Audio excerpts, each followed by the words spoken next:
कृपया चैनल को सब्सक्राइब करें। धन्यवाद। ओम श्री विष्णुवे नमः। ओम श्री बृहस्पति नमः। मित्रों, सनातन धर्म में बृहस्पतिवार का दिन भगवान विष्णु को समर्पित होता है। कहते हैं कि जो भी व्यक्ति हर बृहस्पतिवार को भगवान विष्णु की पूजा करता है और बृहस्पति देव की कथा सुनता है, बृहस्पति देव और भगवान विष्णु जी की कृपा से उनकी सभी परेशानियां दूर हो जाती हैं। गुरुवार को बृहस्पति देव की पूजा करने और कथा का श्रवण करने से धन, विद्या, मान सम्मान, प्रतिष्ठा और कई अन्य मनोवांछित फलों की प्राप्ति होती है। तो चलिए मित्रों, प्रभु श्री लक्ष्मी नारायण जी के चरण कमलों का ध्यान करते हुए सुनते हैं अथ श्री बृहस्पति देव की व्रत कथा। मित्रों, प्राचीन समय की बात है। एक नगर में प्रतापी और दानी राजा रहा करता था।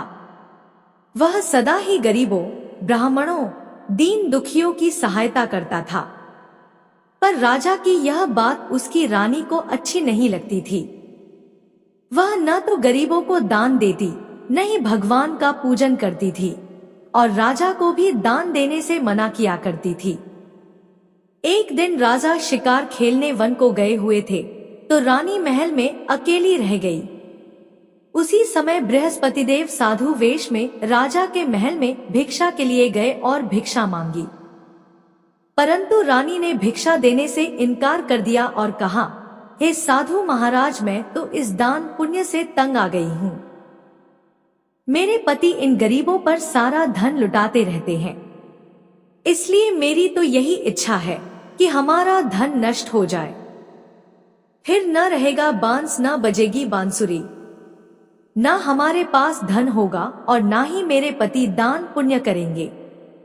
रानी की बात सुनकर साधु ने कहा, हे देवी, तुम तो बड़ी विचित्र हो।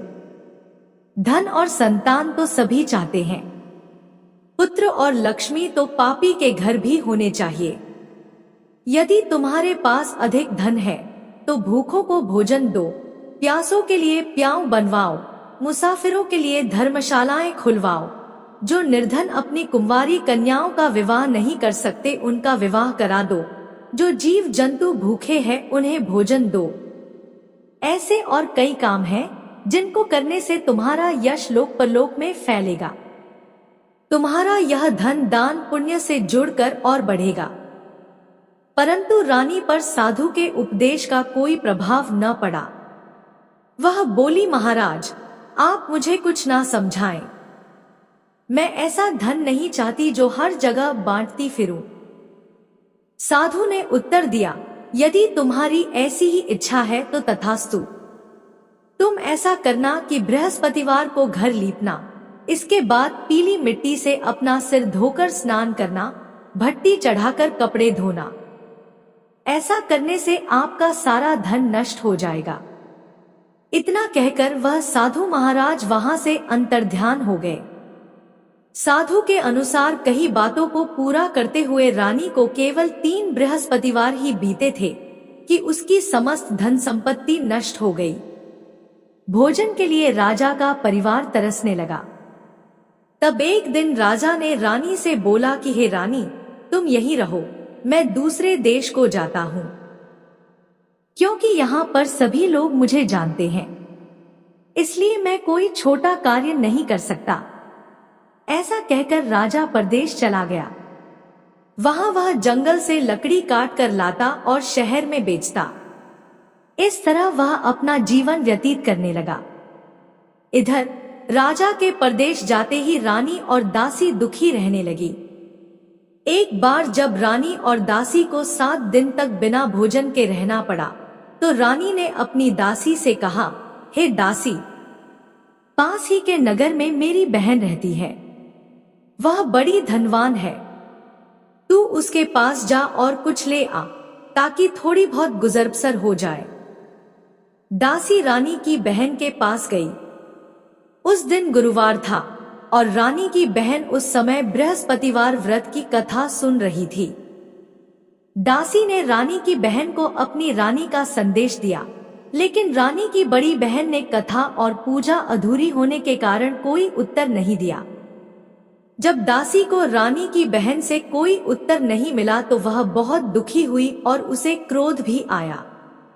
दासी ने वापस आकर रानी को सारी बात बता दी। दासी की ये सब बातें सुनकर रानी ने खुद को और अपने भाग्य को कोसना शुरू कर दिया। उधर रानी की बहन ने सोचा कि मेरी बहन की दासी आई थी, परंतु मैं उससे नहीं बोली, इससे वह बहुत दुखी हुई होगी। कथा सुनकर और पूजन समाप्त करके वह अपनी बहन के घर आई और कहने लगी, हे बहन, मैं बृहस्पतिवार का व्रत कर रही थी। तुम्हारी दासी मेरे घर आई थी, परंतु जब तक कथा होती है तब तक न तो उठते हैं और न ही बोलते हैं, इसलिए मैं नहीं बोली। कहो दासी क्यों गई थी? रानी बोली, बहन तुमसे क्या छिपाऊं, हमारे घर में खाने तक को अनाज नहीं है। ऐसा कहते कहते रानी की आंखें भर आई। उसने दासी समेत पिछले 7 दिनों से भूखे रहने तक की बात अपनी बहन को विस्तार पूर्वक सुना दी। रानी की बहन बोली, देखो बहन, भगवान बृहस्पति देव सबकी मनोकामना को पूर्ण करते हैं। देखो, शायद तुम्हारे घर में अनाज रखा हो।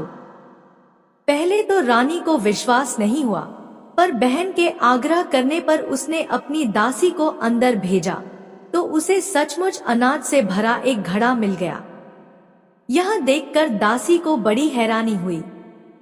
दासी रानी से कहने लगी, हे रानी, जब हमको भोजन नहीं मिलता तो हम व्रत ही तो करते हैं, इसलिए क्यों न इनसे व्रत और कथा की विधि पूछ ली जाए ताकि हम भी व्रत कर सकें। तब रानी ने अपनी बहन से बृहस्पतिवार व्रत के बारे में पूछा।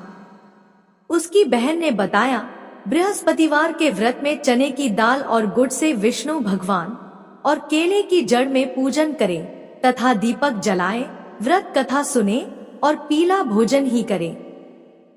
इससे बृहस्पति देव प्रसन्न होते हैं। व्रत और पूजन विधि बताकर रानी की बहन अपने घर को लौट गई। 7 दिन के बाद जब गुरुवार आया तो रानी और दासी ने व्रत रखा। घुड़साल में जाकर चना और गुड़ लेकर आई।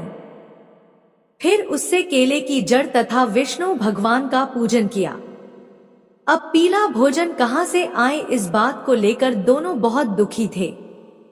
चूंकि उन्होंने व्रत रखा था, इसलिए बृहस्पति देव उनसे प्रसन्न थे।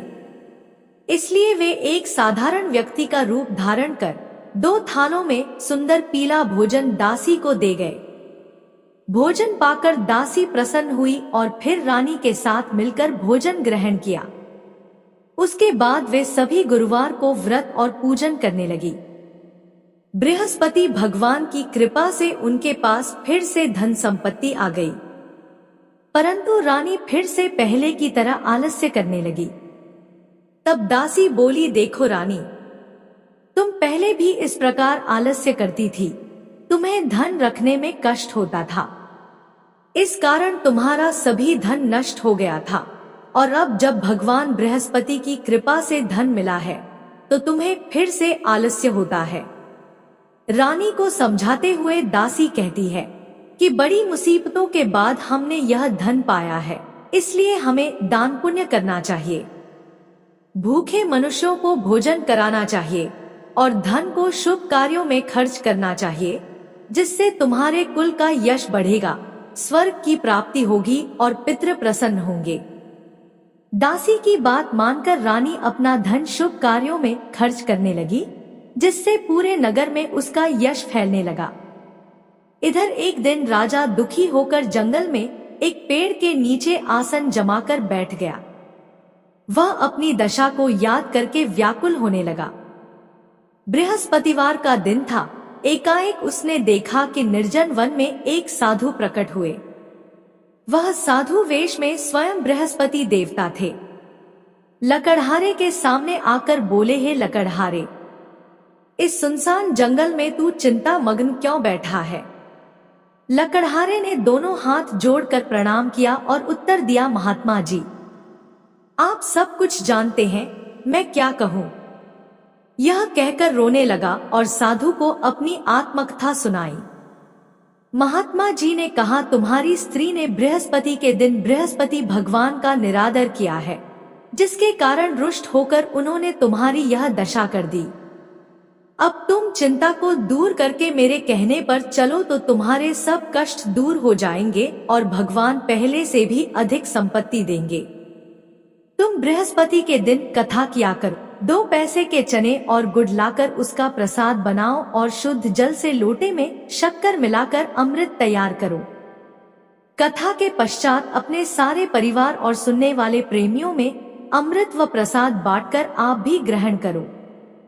ऐसा करने से भगवान तुम्हारी सब मनोकामनाएं पूरी करेंगे। साधु के ऐसे वचन सुनकर लकड़हारा बोला, हे प्रभु, मुझे लकड़ी बेचकर इतना पैसा नहीं मिलता जिससे भोजन के उपरांत कुछ बचा सकूं। मैंने कई रात्रि स्वप्न में अपनी स्त्री को व्याकुल देखा है। मेरे पास कुछ भी नहीं जिससे मैं उसकी खबर मंगा सकूं। साधु ने कहा, है लकड़हारे, तुम किसी बात की चिंता मत करो।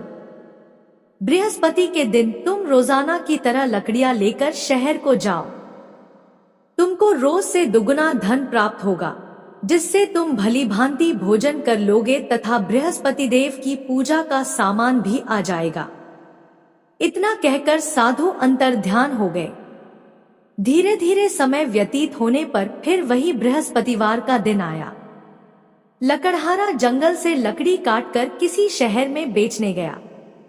उसे उस दिन और दिनों से अधिक पैसा मिला। राजा ने चना गुड़ आदि लाकर गुरुवार का व्रत किया। उस दिन से उसके सभी क्लेश दूर हुए, परंतु जब दोबारा गुरुवार का दिन आया तो राजा बृहस्पतिवार का व्रत करना भूल गया। इस कारण बृहस्पति भगवान नाराज हो गए। उस दिन उस नगर के राजा ने विशाल यज्ञ का आयोजन किया तथा शहर में यह घोषणा करा दी कि कोई भी मनुष्य अपने घर में भोजन न बनाए, न आग जलाए, समस्त जनता मेरे यहाँ भोजन करने आए। इस आज्ञा को जो न मानेगा उसे फांसी की सजा दी जाएगी। इस तरह की घोषणा संपूर्ण नगर में करवा दी गई। राजा की आज्ञानुसार शहर के सभी लोग भोजन करने गए, लेकिन लकड़हारा कुछ देर से पहुंचा, इसलिए राजा उसको अपने साथ घर लिवा ले गए और ले जाकर भोजन करा रहे थे तो रानी की दृष्टि उस खूंटी पर पड़ी जिस पर उसका हार लटका हुआ था। वह हार वहां पर दिखाई नहीं दिया। रानी ने निश्चय किया कि मेरा हार इस लकड़हारे ने चुरा लिया है। राजा ने उसी समय सिपाहियों को बुलाकर उसको कारागार में डलवा दिया। जब लकड़हारा कारागार में पड़ गया और बहुत दुखी होकर विचार करने लगा कि न जाने कौन से पूर्व जन्म के कर्म से मुझे यह दुख प्राप्त हुआ है। ऐसा सोचते हुए वो उसी साधु को याद करने लगा जो कि जंगल में मिला था। उसी समय तत्काल बृहस्पति देव साधु के रूप में प्रकट हुए और उसकी दशा को देखकर कहने लगे, अरे मूर्ख, तूने बृहस्पति देव की कथा नहीं करी, इस कारण तुझे दुख प्राप्त हुआ है। अब चिंता मत कर, बृहस्पतिवार के दिन कारागार के दरवाजे पर 4 पैसे पड़े मिलेंगे। उनसे तू बृहस्पति देव की पूजा करना, तेरे सभी कष्ट दूर हो जाएंगे। बृहस्पति के दिन उसे 4 पैसे मिले। लकड़हारे ने कथा कही। उसी रात्रि को बृहस्पति देव ने उस नगर के राजा को स्वप्न में कहा, हे राजा, तुमने जिस आदमी को कारागार में बंद कर दिया है वह निर्दोष है। वह राजा है, उसे छोड़ देना। रानी का हार उसी खूंटी पर लटका है। अगर तू ऐसा नहीं करेगा तो मैं तेरे राज्य को नष्ट कर दूंगा। इस तरह रात्रि के स्वप्न को देखकर राजा प्रातः काल उठा और खूंटी पर हार देखकर लकड़हारे को बुलाकर क्षमा मांगी तथा लकड़हारे को योग्य सुंदर वस्त्र आभूषण देकर विदा कर दिया। बृहस्पति देव की आज्ञानुसार लकड़हारा अपने नगर को चल दिया। राजा जब अपने नगर के निकट पहुंचा तो उसे बड़ा आश्चर्य हुआ। नगर में पहले से अधिक बाग, तालाब, कुएं तथा बहुत सी धर्मशाला, मंदिर आदि बन गई हैं। राजा ने पूछा, यह किसका बाग और धर्मशाला है? तब नगर के सब लोग कहने लगे, यह सब रानी और बांदी के हैं। तो राजा को आश्चर्य हुआ और गुस्सा भी आया। जब रानी ने यह खबर सुनी कि राजा आ रहे हैं, तो उन्होंने बांदी से कहा कि हे दासी, देख राजा हमको कितनी बुरी हालत में छोड़ गए थे। हमारी ऐसी हालत देखकर वह लौट न जाए, इसलिए तू दरवाजे पर खड़ी हो जा। आज्ञानुसार दासी दरवाजे पर खड़ी हो गई। राजा आए तो उन्हें अपने साथ लिवा लाई। तब राजा ने क्रोध करके अपनी रानी से पूछा कि यह धन तुम्हें कैसे प्राप्त हुआ है। तब उन्होंने कहा, हमें यह सब धन बृहस्पति देव के इस व्रत के प्रभाव से प्राप्त हुआ है। राजा ने निश्चय किया कि 7 रोज बाद तो सभी बृहस्पति देव का पूजन करते हैं, परंतु मैं प्रतिदिन दिन में 3 बार कहानी तथा रोज व्रत किया करूंगा। अब हर समय राजा के दुपट्टे में चने की दाल बंधी रहती तथा वह दिन में 3 बार कहानी कहता। एक रोज राजा ने विचार किया कि चलो अपनी बहन के यहाँ हो आए। इस तरह निश्चय कर राजा घोड़े पर सवार हो अपनी बहन के यहाँ को चलने लगा। मार्ग में उसने देखा कि कुछ आदमी एक मुर्दे को लिए जा रहे हैं। उन्हें रोककर राजा कहने लगा, अरे भाइयों, मेरी बृहस्पति देव की कथा सुन लो। वे बोले, लो, हमारा तो आदमी मर गया है, इसको अपनी कथा की पड़ी है। परंतु कुछ आदमी बोले, अच्छा कहो, हम तुम्हारी कथा भी सुनेंगे। राजा ने दाल निकाली और जब कथा आधी हुई थी कि मुर्दा हिलने लग गया, और जब कथा समाप्त हो गई तो मुर्दा राम राम करके उठकर खड़ा हो गया। आगे मार्ग में उसे एक किसान खेत में हल चलाता मिला। राजा ने उसे देख और उससे बोले, अरे भैया, तुम मेरी बृहस्पतिवार की कथा सुन लो। किसान बोला, जब तक मैं तेरी कथा सुनूंगा तब तक 4 हरया जोत लूंगा। जा अपनी कथा किसी और को सुनाना। इस तरह राजा आगे चलने लगा। राजा के हटते ही बैल पछाड़ खाकर गिर गए तथा किसान के पेट में बड़ी जोर का दर्द होने लगा। उस समय उसकी माँ रोटी लेकर आई। उसने जब यह देखा तो अपने पुत्र से सब हाल पूछा और बेटे ने सभी हाल कह दिया। तो बुढ़िया दौड़ी दौड़ी उस घुड़सवार के पास गई और उससे बोली कि मैं तेरी कथा सुनूंगी, तू अपनी कथा मेरे खेत पर चलकर ही कहना। राजा ने बुढ़िया के खेत पर जाकर कथा कही, जिसके सुनते ही वह बैल उठ खड़ हुए तथा किसान के पेट का दर्द भी बंद हो गया। अगले दिन राजा अपनी बहन के घर पहुंचा। बहन ने भाई की खूब मेहमानी की। दूसरे रोज प्रातः काल राजा जगा तो वह देखने लगा कि सब लोग भोजन कर रहे हैं। राजा ने अपनी बहन से कहा, ऐसा कोई मनुष्य है जिसने भोजन नहीं किया हो, मेरी बृहस्पतिवार की कथा सुन ले। बहन बोली, है भैया, यह देश ऐसा ही है कि पहले यहाँ लोग भोजन करते हैं, बाद में अन्य काम करते हैं। अगर कोई पड़ोस में हो तो देख आती हूँ, ऐसा कहकर देखने चली गई, परंतु उसे कोई ऐसा व्यक्ति नहीं मिला जिसने भोजन न किया हो। अतः वह एक कुम्हार के घर गई जिसका लड़का बीमार था। उसे मालूम हुआ कि उनके यहाँ 3 रोज से किसी ने भोजन नहीं किया है। रानी ने अपने भाई की कथा सुनने के लिए कुम्हार से कहा, वह तैयार हो गया। राजा ने जाकर बृहस्पतिवार की कथा कही, जिसको सुनकर उसका लड़का ठीक हो गया। अब तो राजा की प्रशंसा होने लगी। एक रोज राजा ने अपनी बहन से कहा कि हे बहन, हम अपने घर को जाएंगे, तुम भी तैयार हो जाओ। राजा की बहन ने अपनी सास से कहा। सास ने कहा, हाँ चली जा, परंतु अपने लड़कों को मत ले जाना, क्योंकि तेरे भाई के कोई औलाद नहीं है।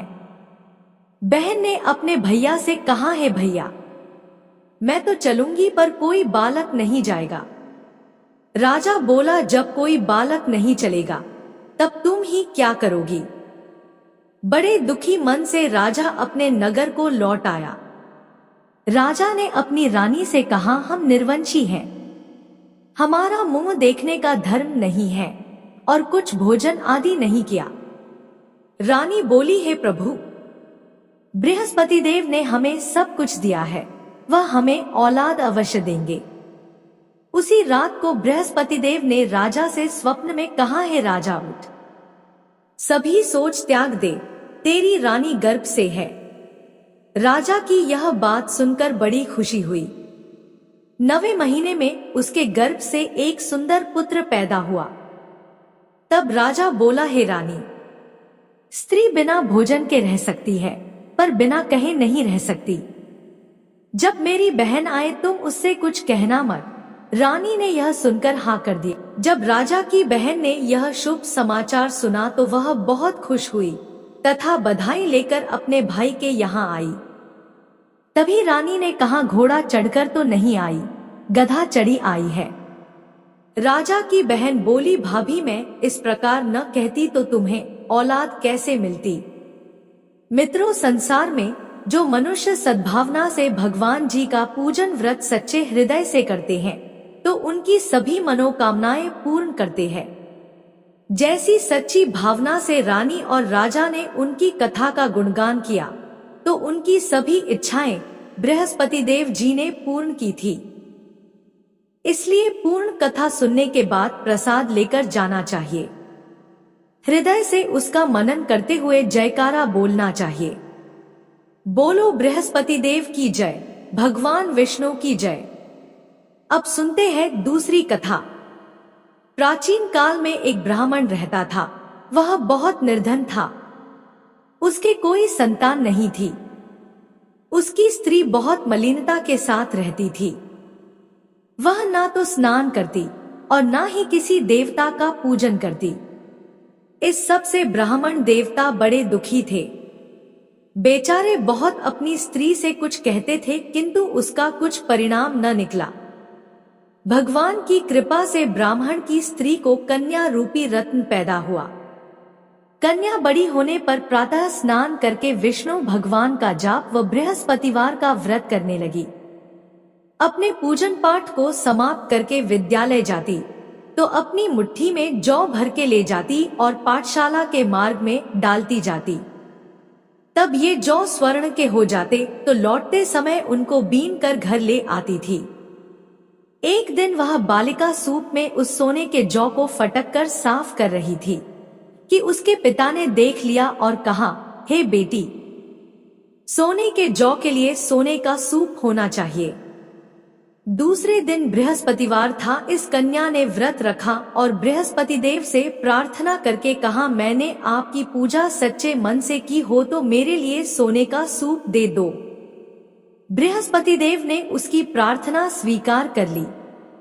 रोजाना की तरह वह कन्या जौ फैलाती हुई जाने लगी। जब लौटकर जौ बीन रही थी तो बृहस्पति देव की कृपा से सोने का सूप मिला। उसे वह घर ले आई और उसमें जौ साफ करने लगी, परंतु उसकी माँ का वही ढंग रहा। एक दिन की बात है कि वह कन्या सोने के सूप में जौ साफ कर रही थी। उस समय उस शहर का राजपुत्र वहां से होकर निकला। इस कन्या के रूप और कार्य को देखकर मोहित हो गया तथा अपने घर आकर भोजन तथा जल त्याग कर उदास होकर लेट गया। राजा को इस बात का पता लगा तो अपने प्रधानमंत्री के साथ उसके पास गए और बोले, हे बेटा, तुम्हें किस बात का कष्ट है? किसी ने अपमान किया है अथवा और कारण हो सो कहो, मैं वही कार्य करूंगा जिससे तुम्हें प्रसन्नता हो। अपने पिता की राजकुमार ने बातें सुनी तो वह बोला, मुझे आपकी कृपा से किसी बात का दुख नहीं है। किसी ने मेरा अपमान नहीं किया है, परंतु मैं उस लड़की से विवाह करना चाहता हूँ जो सोने के सूप में जौ साफ कर रही थी। यह सुनकर राजा आश्चर्य में पड़ गया और बोला, हे बेटा, इस तरह की कन्या का पता तुम ही लगाओ, मैं उसके साथ तेरा विवाह अवश्य ही करवा दूंगा। राजकुमार ने उस लड़की के घर का पता लगाया। तब मंत्री उस लड़की के घर गए और ब्राह्मण देवता को सभी हाल बतलाया। ब्राह्मण देवता राजकुमार के साथ अपनी कन्या का विवाह करने के लिए तैयार हो गए तथा विधि विधान के अनुसार ब्राह्मण की कन्या का विवाह राजकुमार के साथ हो गया। कन्या के घर से जाते ही पहले की भांति उस ब्राह्मण देवता के घर में गरीबी का निवास हो गया। अब भोजन के लिए भी अन्न बड़ी मुश्किल से मिलता था। एक दिन दुखी होकर ब्राह्मण देवता अपनी पुत्री के पास गए। बेटी ने पिता की दुखी अवस्था को देखा और अपनी मां का हाल पूछा। तब ब्राह्मण ने सभी हाल कहा। कन्या ने बहुत सा धन देकर अपने पिता को विदा कर दिया। इस तरह ब्राह्मण का कुछ समय सुखपूर्वक व्यतीत हुआ। कुछ दिन बाद फिर वही हाल हो गया। ब्राह्मण फिर अपनी कन्या के यहाँ गया और सारा हाल कहा तो उसकी लड़की बोली, हे पिताजी, आप माताजी को यहाँ पर लेकर आओ। मैं उसे विधि बता दूंगी जिससे आपकी गरीबी दूर हो जाएगी। वह ब्राह्मण देवता अपनी स्त्री को साथ लेकर बेटी के घर पहुंचे तो बेटी अपनी मां को समझाने लगी, हे मां, तुम प्रातः काल प्रथम स्नानादि करके विष्णु भगवान का पूजन करो और दिन में बृहस्पति देव का व्रत रखो। ऐसा करोगी तो तुम्हारी सब दरिद्रता दूर हो जाएगी। परंतु उसकी मां ने एक भी बात नहीं मानी और प्रातः काल उठकर अपनी पुत्री के बच्चों की जूठन को खा लिया। इससे उसकी पुत्री को भी बहुत गुस्सा आया और रात को कोठरी से सारा सामान निकालकर अपनी मां को उसमें बंद कर दिया। प्रातः काल उसे कोठरी से निकाला तथा स्नानादि करा के पाठ करवाया तो उसकी मां की बुद्धि ठीक हो गई और फिर उसकी मां प्रत्येक बृहस्पतिवार को व्रत रखने लगी। इस व्रत के प्रभाव से उसके माँ बाप बहुत ही धनवान और पुत्रवान हो गए और बृहस्पति जी के प्रभाव से इस लोक के सुख भोग कर स्वर्ग को प्राप्त हुए। तो बोलो विष्णु भगवान की जय, बृहस्पति देव की जय।